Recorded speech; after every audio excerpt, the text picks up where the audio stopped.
जय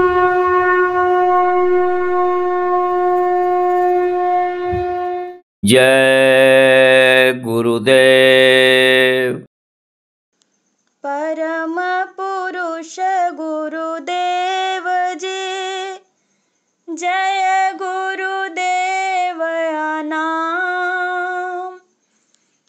अलख अगम के पार मैं करती तुम्हें प्रणाम।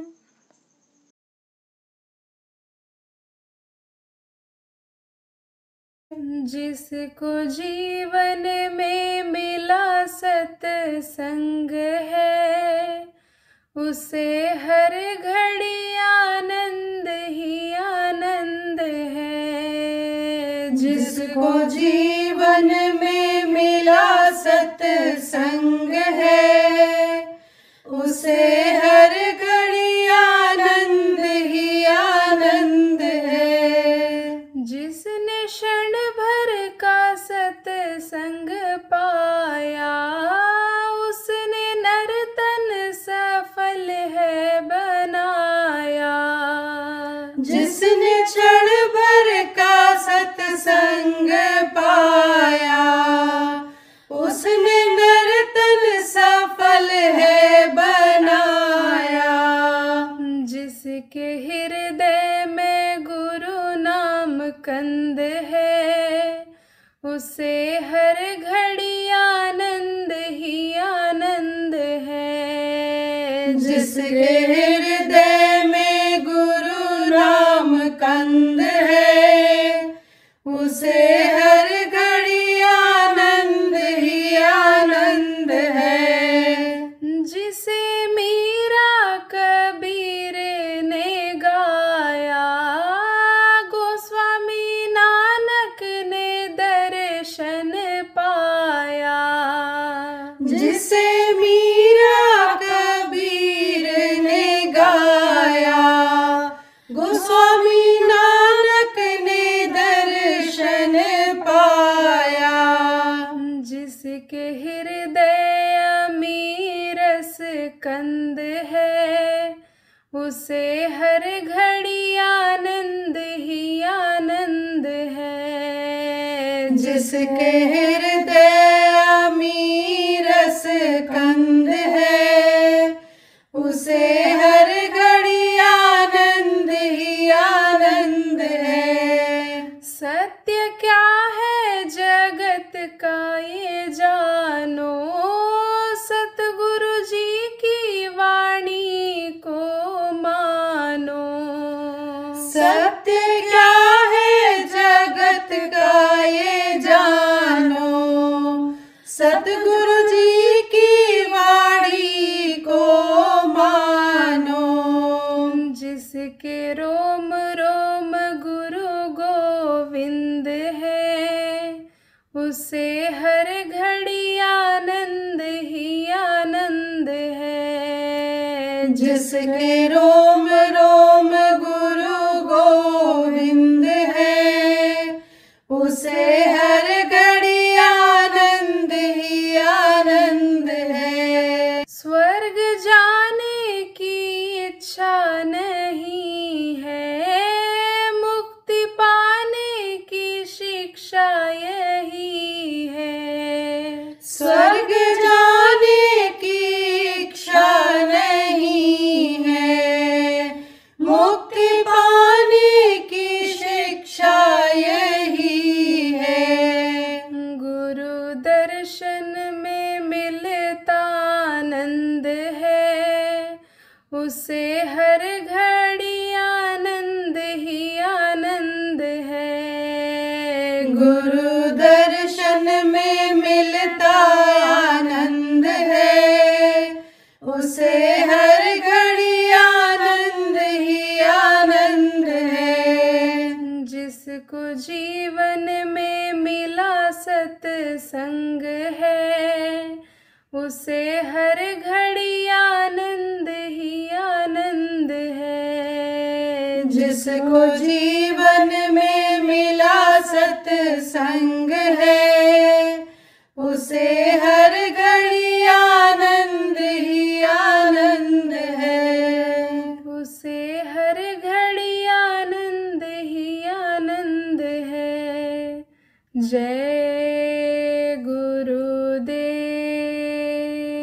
जय गुरुदेव।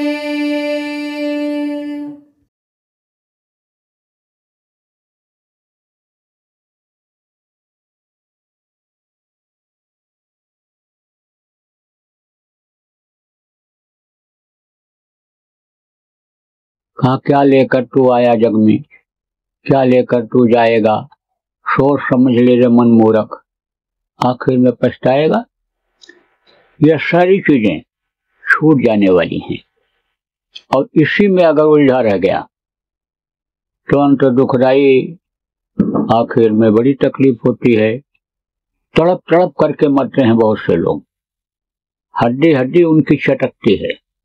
जब यमराजों का मुकद्दर लगता है, पड़ता है, जब वो मशाल लेकर के आते हैं, जो जीवात्मा खाली नहीं करना चाहती है उसको जब झुलसाते हैं और जब मारपीट करते हैं तो उस समय पर खून या पानी हो जाता है, आंख की रोशनी खत्म हो जाती है, कान से सुनाई नहीं पड़ता है, तुतली जबान हो जाती है, गुहार लगाता है, आवाज लगाता है, सबको पुकारता है, बेटे को भी, चाचा को भी, पत्नी को भी, लेकिन आवाज कोई समझ नहीं पाता है।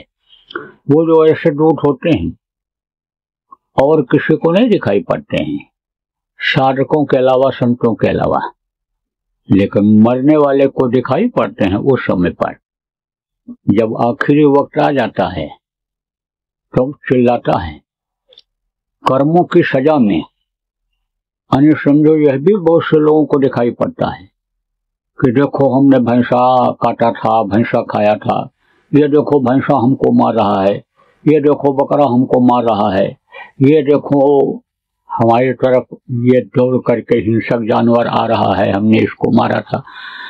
कहा गया ना कि जो गल काटे और का अपना राह कटाए, और साहब के दरबार में बदला कहीं न जाए।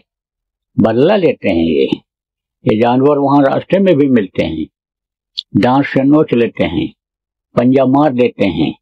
आज तो अज्ञानता में लोग इनको मार करके खा जा रहे हैं, पेट को कब्रिस्तान बना दे रहे हैं, जो पूजा का मंदिर था उसको गंदा कर दे रहे हैं, इबादतगार को गंदा कर दे रहे हैं, लेकिन ये नहीं मालूम है कि इसकी सजा हमको भोगनी पड़ेगी।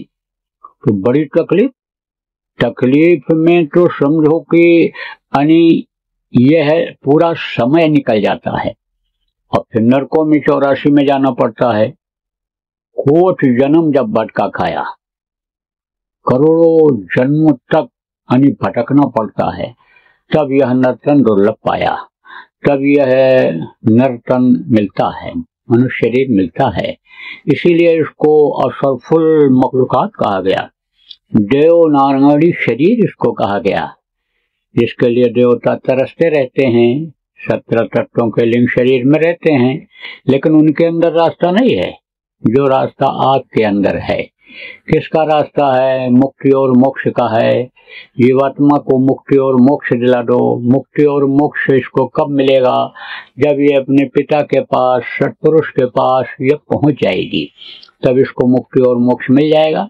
फिर इस दुख के संसार में दुख झेलने के लिए यानी यह नहीं आएगी। जैसे शमशान घाट पर जब मुर्दा को पहुंचा देते हो, तब कहते हो कि अब इनकी मुक्ति करा ही देना है। कोई दिक्कत आ जाए, परेशानी हो जाए, न जला पाओ तो रुक जाते हो, कहते हो कल जला करके मुक्ति दिला करके ही आएंगे। मुर्दा को कोई शमशान घाट से वापस नहीं लाता है, कहता है इनको मुक्ति दिलाना है। ऐसे जब ये जीवात्मा मालिक के पास पहुंच जाती है, तब इसको मुक्ति मोक्ष मिल जाता है। तब इस झगड़ा झंझट से, तब इस जन्मने और मरने की जो अपार पीड़ा होती है, तभी छुटकारा मिलता है। तो आप इन चीजों को भूल रहे हो। नया वर्ष है, आपको याद करने की जरूरत है। मौत आनी है, सत्य है, शरीर बुढ़ा होना है, सत्य है, प्रभु सत्य है, और बाकी ये चीजें ये झूठ हैं, ये नकली चीजें हैं, ये सपनवत हैं। सपनवत किसको कहते हैं? सपना देखते हो, सपना में राजा बन जाते हो, सेठ साहूकार बन गए, बड़ा अधिकारी बन गए, लेकिन जब आंख खोलते हो तब जो रहते हो वही रह जाते हो। तो ये दुनिया सपनवत है। शिव जी ने पार्वती को समझाया, कहा उमा कहूं मैं अनुभव अपना, और सत हरि भजन जगत सब सपना। यह जगत सब स्वप्नवत है, सपना है। ये अपने काम आने वाला नहीं है। जैसे सपना अपने काम नहीं आता है, ऐसे ही ये चीजें अपने काम आने वाली नहीं हैं। तो इनको अगर इकट्ठा करने में लगे रह जाओगे तो आपका समय निकल जाएगा। तो कहा गया ये के साधे सब सधे, और सब साधे सब जाए, एक को साध लो। एक को कैसे साधते हैं? देखो, सत्संग वचन जब मिलता है, जब जानकारी होती है, तब साधा जाता है। एक राजा था, तो राजा तो ज्यादातर भोगी होते हैं। कहाँ की आत्माएं होती हैं? स्वर्ग और वैकुंठ की। आपको कल बताया गया था कि पाप और पुण्य का विधान बना दिया। तो जो पाप करता है नरकों में जाता है, और जो पुण्य करता है स्वर्ग और वैकुंठ में जाता है। लेकिन स्वर्ग और वैकुंठ से भी नीचे आना पड़ जाता है। 17 तत्वों के लिंग शरीर में देवता होते हैं, उनके अंदर ऐसा रास्ता नहीं है कि वो और ऊपरी लोकों में ब्रह्म पार ब्रह्म लोक में जा सकें। उनके अंदर ऐसा रास्ता नहीं है। यह रास्ता तो केवल मनुष्य शरीर के अंदर ही है। इसीलिए तो जितने भी चर और अचर के जीव हैं, सब इस मनुष्य शरीर को मांगते रहते हैं। तो कहा गया कि वहां बहुत आराम रहता है। तो रहता तो है आराम, स्वर्ग और वैकुंठ में आराम ही आराम है। सुख जिसको कहते हो, सुख ही सुख है। लेकिन उनको चिंता सताती रहती है, उनको बराबर अपना घर याद रहता है, बराबर प्रार्थना करते रहते हैं कि दया करो तो हमको भी मनुष्य शरीर मिल जाए, दया करो हमको भी सदगुरु मिल जाए, रास्ता बता दें, हमारा भी कल्याण हो जाए। तो कहा गया पुण्य छीड़े मृत्यु लोके, मृत्यु लोक में फिर आते हैं। कहाँ जन्म लेते हैं? बड़े बड़े सेठ साहूकारों के यहाँ, राजा महाराजा के यहाँ, पंडित मुल्ला पुजारी, मठ के मठाधीश, आश्रम के महान बना दिए जाते हैं। जो ऐसी आत्माएं होती हैं, तो यहाँ भी सुख ही रहता है, यहाँ भी आराम ही रहता है।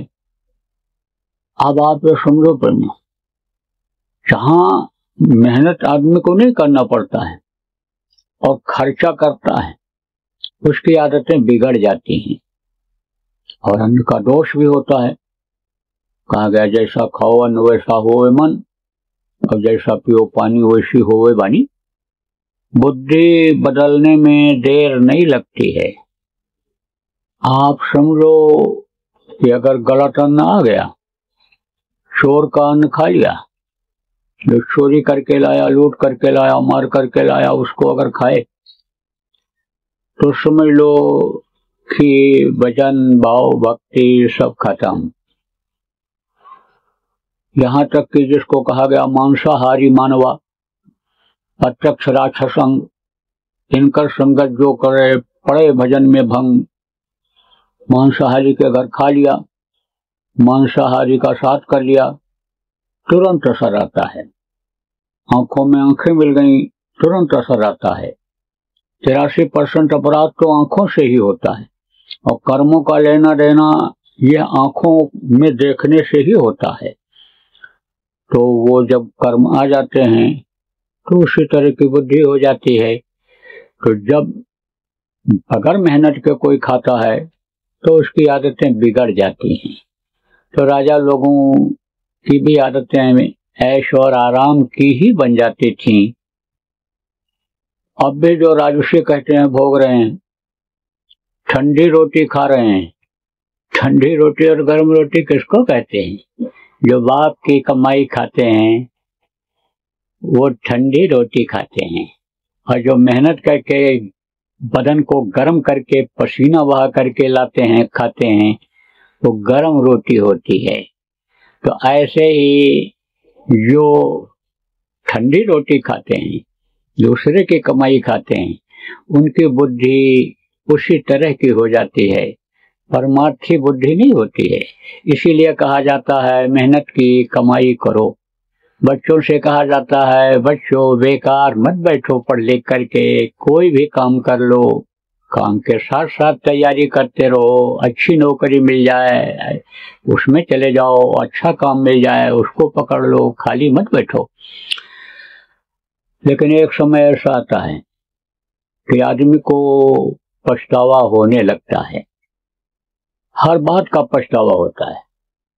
जिस लक्ष्य को लेकर चलता है उसी पे पछतावा हो जाता है कि देखो ये दुकान जैसे दुकान ही कोई करता है, ये दुकान हमको सस्ती मिल रही थी, जिसका यही लक्ष्य होता है कि हमको एक की जगह 4 दुकान बनाना है, तो ये सस्ती मिल रही थी चली गई, इसको हमको उसी समय खरीद लेना चाहिए, उसका पछतावा होता है। इसी तरह से जब समझो कि आदमी को सत्संग मिलता है या अच्छी बातें सुनने को मिलती हैं, तब उसको थोड़ा सा ज्ञान होता है। तो राजा महाराजा लोगों के दरबार में हर तरह के लोग रहते थे, उनको सलाह देने वाले सलाहकार मंत्री होते थे, विदूषक होते थे। विदूषक किसको कहते हैं? राजा अगर दुखी हो या चिंतित हो किसी बात पर तो हंसा करके मन को बहलाने वाले विदूषक कहलाते थे, वो भी होते थे। अच्छी बातों को बताने वाले उपदेशक होते थे, धर्म कर्म की बातों को बताने वाले उपदेशक होते थे। तो एक दिन राजा का मन ठीक था। देखो जैसे सिनेमा की रील चलती है ऐसे कर्मों की रील चलती है। तो आप खुद अपने को देखो, कभी कभी तो बहुत भाव भक्ति करने का मन कहता है, कभी तो ध्यान भजन करने का मन कहता है, कभी तो सत्संग सुनने का मन कहता है, और कभी आलस ही आ जाता है, और कभी तो परमार्थी भाव जगता है, रोटी खिला दो पानी पिला दो पूरी का काम होता है, मदद कर दो ये होता है, कभी तो ये होता है कुछ नहीं देंगे मरेंगे काटेंगे, हट्टा कट्टा घूम रहा है, मेहनत क्यों नहीं करता। इस तरह के भाव आदमी के अंदर आते रहते हैं कर्मों के अनुसार। इसीलिए कहा जाता है कि अच्छी बात का जब संकल्प बने तब उसको कर डालना चाहिए, और बुरा ख्यालात जब आवे तब उसको टाल देना चाहिए, जिसका परिणाम ये हो कि इसका फल बुरा होगा उसको टाल देना चाहिए। मन तो जिस तरह का बच जाता है उसी तरह का भाव अंदर लाता है। मन अगर पापी हो गया, पाप करने में उसको मजा आता है, शरीर से कराने में मजा आता है, तो पाप की तरफ ही मन जाएगा। अच्छा काम में मन लग गया तो अच्छे काम की तरफ ही ले जाएगा। लेकिन अगर बुराई की तरफ मन शरीर को ले जाना चाहता है तो उस समय पर चित्त से चिंतन करना चाहिए। मन, चित्त, बुद्धि और अहंकार ये चीजें हैं, चतुर्थ अंतःकरण जिसको कहा गया। तो मन की डोरी किसके हाथ में है? जो आध्यात्मिक लोग हो समझोगे, मन की डोरी माया के हाथ में है, और चित्त की डोरी यानी ब्रह्मा के हाथ में है, बुद्धि की डोरी विष्णु के हाथ में है, अहंकार की डोरी शिव के हाथ में है। तो हालांकि ये फंसाने की कोशिश करते हैं, ये इनकी ड्यूटी है, काल ने लगा रखा है कि जो ऊपर जाने न पावे, इसलिए ये खींचते रहते हैं। सत्संग में जब ये बातें मिल जाती हैं कि अच्छे बुरे का ज्ञान करो, बुद्धि लगाओ, तो जो विष्णु होते हैं वो पालन करता होते हैं, शिव जो है वो अहंकार को पैदा करते हैं, और करा कराया सब गया। जब आया अहंकार आदमी को आ जाए, किसी बात का अहंकार आ जाए, धन का अहंकार आ जाए, बल का अहंकार आ जाए, मान प्रतिष्ठा का अहंकार आ जाए, तो वो नाश करता है। शिव का काम अहंकार पैदा करना है। तो जब माया डोर को खींचती है तो समझो कि मन इच्छा करता है, जिस काम में लगा रहता है, बुरे काम में लगा रहेगा तो बुराई की इच्छा पैदा करेगा। तो उस समय पर चित्त से चिंतन करना चाहिए कि इसका फल क्या होगा, परिणाम क्या होगा, और फिर बुद्धि लगाना चाहिए कि भाई हमारी जो प्रतिष्ठा बनी हुई है, इज्जत बनी हुई है, वो अगर हम चूक जाएंगे तो खत्म हो जाएगी। तो उस समय पर फिर निर्णय लेना चाहिए। जो गुरु के बंदे होते हैं वो गुरु को याद करते हैं और गुरु फिर उसी तरह की बुद्धि उनको दे देता है। तो राजा आप समझो कि सुना तो पूछ बैठा कि भाई मुक्ति मोक्ष होगा कैसे, मुक्ति मोक्ष मिलेगा कहाँ? तो कहते हैं कि जिसको जहां तक का रास्ता मालूम रहता है वहां तक का वो बताते हैं। गुरु रास्ता बताने का काम करते हैं, लेकिन गुरु कई तरह के होते हैं। जैसे मास्टर कई तरह के होते हैं, जो 5 को पढ़ाते हैं, प्राइमरी स्कूल के मास्टर कहलाते हैं, 8 को पढ़ाते हैं, मिडिल के कहलाते हैं, और फिर 12 पढ़ाते हैं, मैट्रिक कहलाते हैं, और फिर कॉलेज के यानी गुरु होते हैं, मास्टर होते हैं, वो यानी समझो कि डिग्री दिलाते हैं पढ़ा करके। तो अलग अलग होते हैं। अब यह है कि 12 दर्जा पढ़ाने के लिए बच्चे को कहो कि जो 5 दर्जा पढ़ाते हैं वो पढ़ा दें तो नहीं पढ़ा सकते हैं। तो जानकारी अलग अलग होती है। तो जिसको जितनी जानकारी होती है उतनी वो बताता है। तो बताया उन्होंने कि भाई गंगा स्नान करने से यानी मुक्ति मोक्ष मिल सकता है। गंगा जी पापों का हरण करती हैं। पापी स्नान करने के लिए गंगा जी में जाते हैं। हालांकि सच पूछो तो नदियों में स्नान करने से मुक्ति मोक्ष नहीं मिलता है। आप ये समझो उसमें जो उसके जल में जो तत्व है वो तत्व मिलता है जब उसमें स्नान करते हैं। शरीर के स्वस्थ रखने में तो मदद मिलती है। पानी जो होता है पीने से जैसे गंगा जल खराब नहीं होता है, सड़न गलन उसमें नहीं पैदा होती है, कितना दिन रखे रहो उसमें, बिल्कुल डिस्टिल्ड वाटर की तरह से होता है। लेकिन मुक्ति मोक्ष उसमें नहीं मिलता है स्नान करने से। मुक्ति मोक्ष अगर मिले तो मगरमच्छ और कछुआ मछली सब पार हो जाए, लेकिन किसी के पार होने की कोई खबर मिली है? इतिहास में कहीं भी गंगा स्नान से मुक्ति मोक्ष नहीं मिला है, और बल्कि कर्मों की सजा मिली है। लोमश ऋषि स्पष्ट देखो कह करके बता करके गए। कबीर साहब ने कहा संध्या तर्पण न करूं, गंगा कबो न नहाऊं, हर हीरा अंतर बसे, वाही के नीचे छाऊं। तो आप समझो प्रेमी, उन्होंने तो ये जंत्र मंत्र तंत्र का भी खंडन किया। कहा जंत्र मंत्र सब झूठ है, और मत भरमो जब कोई, और सार शब्द जाने बिना कागा हंस न होए। सार शब्द किसको कहते हैं? वो जो दुर्धाम से शब्द आ रहा है, यानी जिसको जो नाम रूप में परिणत होता है। नाम बदलता चला जाता है, शब्द एक ही है, अनामी धाम का ही शब्द है। लेकिन जब ये अगम लोक में आया तो उसकी आवाज कुछ बदल गई, फिर अलख में आया तो बदली, सतलोक में आया तो बदली, फिर उधर आपके भंवर गुफा में आया तो इधर बदली, फिर 10वां द्वार में आया तो बदली, फिर ब्रह्म स्थान त्रिकुटी में आया तो बदली, फिर इधर आपके आने समझो कि सहस्रदल कमल से आवाज जब इधर आई तो बदली, देवताओं के मुंह से इधर आने समझो कि ये बदलती चली जाती है। जैसे गंगा गंगोत्री से चलती है, नीचे गिरती हैं, तो धारा जो बहती है नीचे पहाड़ पर गिरती है, उसकी आवाज अलग रहती है। जब वो पहुंच जाती हैं कहाँ, आपके हरिद्वार में तो उनकी आवाज अलग हो जाती है, और वही जब त्रिवेणी संगम में पहुंचती हैं गंगा तो उनकी आवाज अलग हो जाती है, और गंगा सागर में जब गंगा मिलती हैं तो आवाज बिल्कुल बदल जाती है। तो ऐसे ही आवाज बदलती चली गई, वो नाम में पंडित होती चली गई। जैसे बहुत तेज कोई पानी जब गिरता है तो उसकी आवाज अलग सुनाई पड़ती है, वही पानी पतली नली से आप अगर प्रवेश करने लग जाओ, गिरेगा पानी तो उसकी आवाज अलग सुनाई पड़ेगी, और पतला कर दोगे छी छी छी छी छी छी आवाज सुनाई, बड़ी तेजी से छी छी बोलेगा।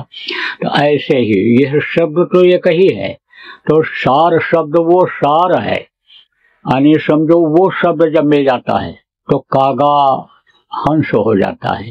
कागा किसको कहते हैं? कौवा को। कैसा होता है? काला होता है। तो ये जो जीवात्मा है ये बिल्कुल काली पड़ गई।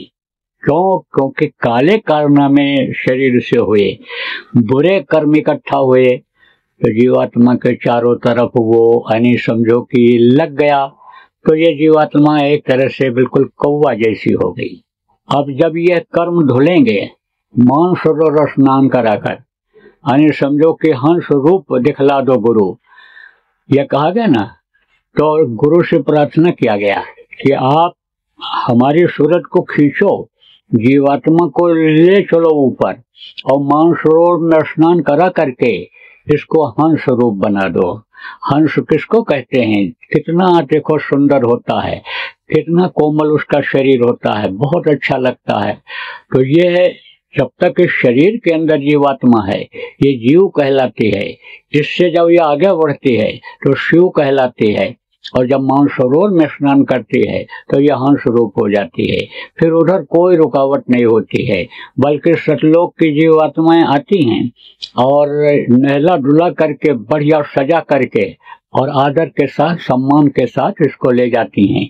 कि जैसे कोई दुल्हन घर में जब आने को होता है, लड़का ब्याह करके आता है तो घर की बहुएं औरतें जो होती हैं माताएं, वो जाती हैं बड़े प्यार से उसको स्वागत करते हुए लेकर के, यानी दरवाजे के अंदर आती हैं, दरवाजे से बाहर जाती हैं लेकर के आती हैं। ऐसे ही फिर वो सतलोक की आत्माएं खुश हो जाती हैं कि देखो ये बिछड़ी हुई आत्मा, देखो मेरे पास से गई हुई आत्मा, और इतने दिन के बाद ये यहाँ आ रही है, तो चलो अब हम इसको ले आए।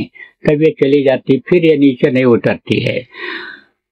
तो यह हुआ कि गंगा में स्नान करने से मुक्ति मोक्ष मिल जाता है। राजा को विद्वानों ने, ज्योतिषियों ने बताया, तो बोले भाई चलेंगे गंगा स्नान करने। राजा गंगा स्नान के लिए चल पड़े। जब नजदीक पहुंचे तो देखा कि एक तरफ से आग जल रही है। बोले ये क्या जल रहा है? बोले ये मुर्दा जल रहे हैं। इतने मुर्दा जल रहे हैं, एक तरफ से इतनी आग जल रही है, ये तो बहुत है। बोले सरकार यहाँ से कहाँ, नजदीक में चलो उधर देखो।